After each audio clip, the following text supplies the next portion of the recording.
All right, music fans, welcome. Harmless Dave here on the Harmless Dave channel, talking about real stuff, doing it in real time for a few real people out here, just like you and just like me.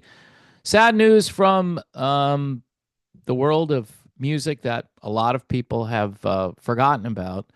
Mike Peters, the lead vocalist for the band The Alarm, has died at age 66 after a 30-year battle with blood cancer. Mike Peters was first diagnosed with non Hodgkin's lymphoma in 1995, which was followed up by another diagnosis in 2005 of chronic lymphocytic leukemia. He lived in remission apparently for a whole decade until the CLL returned in 2015. This led to a more serious diagnosis of Richter's syndrome, a stronger form of lymphoma. Um, Peters passed away today, it says here, at age 66. A tribute video was posted on the Alarm's social media with the message totally free. Um, Peters began playing in bands as a teenager and founded The Alarm in 1981. I have to say this about The Alarm. Great band. If you know their catalog, probably their most popular, most famous song is a tune called Strength. They were constantly being compared to U2. And for me in college, they were like an alternative to U2. Everybody's always talking about U2. And I'm like, hey, what about The Alarm over here? Um, Several rock radio hits that have gone MIA. Rain in the Summertime, the aforementioned Strength, a great tune called The Stand. I think that's where I first heard The Alarm, was on that one. 68 Guns, Spirit of 76, another great song. And the last heard probably in 1992 or something like that, Sold Me Down the River.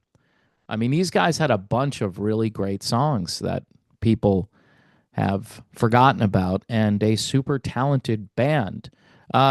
Maybe some people accuse them of just trying to copy U2. I would say they were probably more consistent applying the sound that they started with, and just a great band.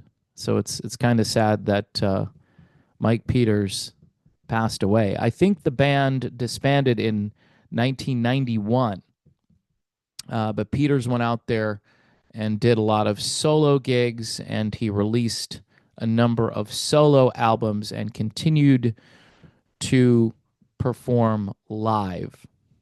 So it's just sad. And no, I'm not trying to connect anything with what's been going on recently.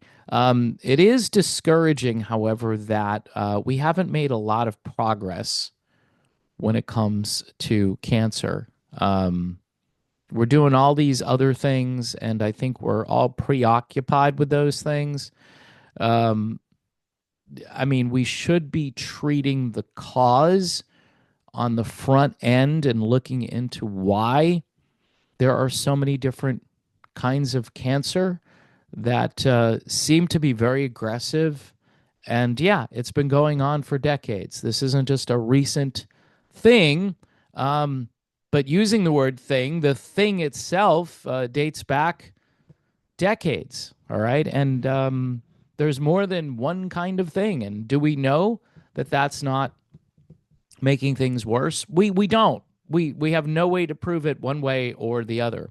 It's just sad that this guy has been battling cancer for 30 years and lost the battle.